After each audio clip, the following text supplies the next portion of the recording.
Mr. Chairman, at this time I'd like to yield 2 minutes to the gentleman from Missouri, Mr. Long.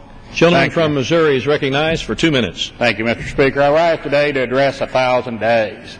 Now, I could try and impress you with my knowledge of 1,000 days and tell you things like Mark Zuckerberg could have invented Facebook in his dorm room at Harvard 71.3 times in 1,000 days, but I don't think that's going to get us anywhere. I could tell you that you could build 2.4 Empire State Buildings in 1,000 days, but that really doesn't mean anything. Those are the things you could do in 1,000 days. What I'd like to address is what you cannot do in 1,000 days. What can we not do in 1,000 days? The Senate cannot pass a budget. I was one of the 87 freshmen that got here last year.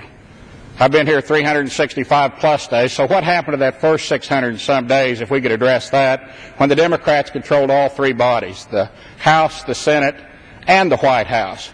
They didn't produce a budget in that time. This is an election year. I don't think we're really going to see a budget this year. We can talk about it all we want and ask them to produce one, but it's not politically correct to budget in this country anymore. And to me, Mr. Speaker, that's appalling. When you do come forth with a budget as we did last year, a couple days later you're going to get an ad of somebody throwing a lady off a cliff in a wheelchair, because that's what happens in this country when you put your plan down in writing. And that's appalling.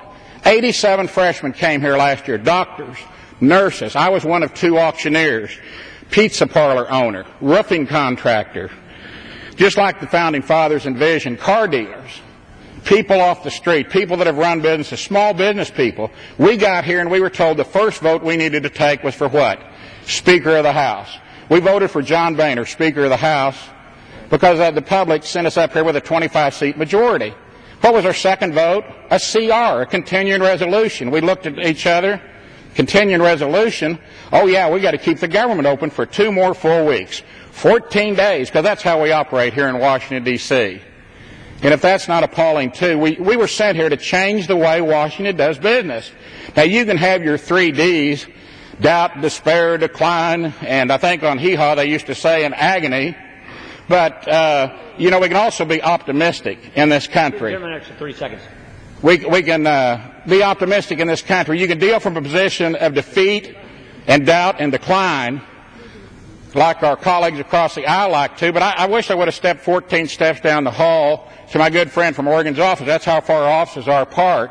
And I could have studied on how the first term of George W. Bush, they worked night and day how to figure out to get him reelected. Because apparently Mitch McConnell's doing something wrong in the Senate. And I yield back. Gentleman yields back his time.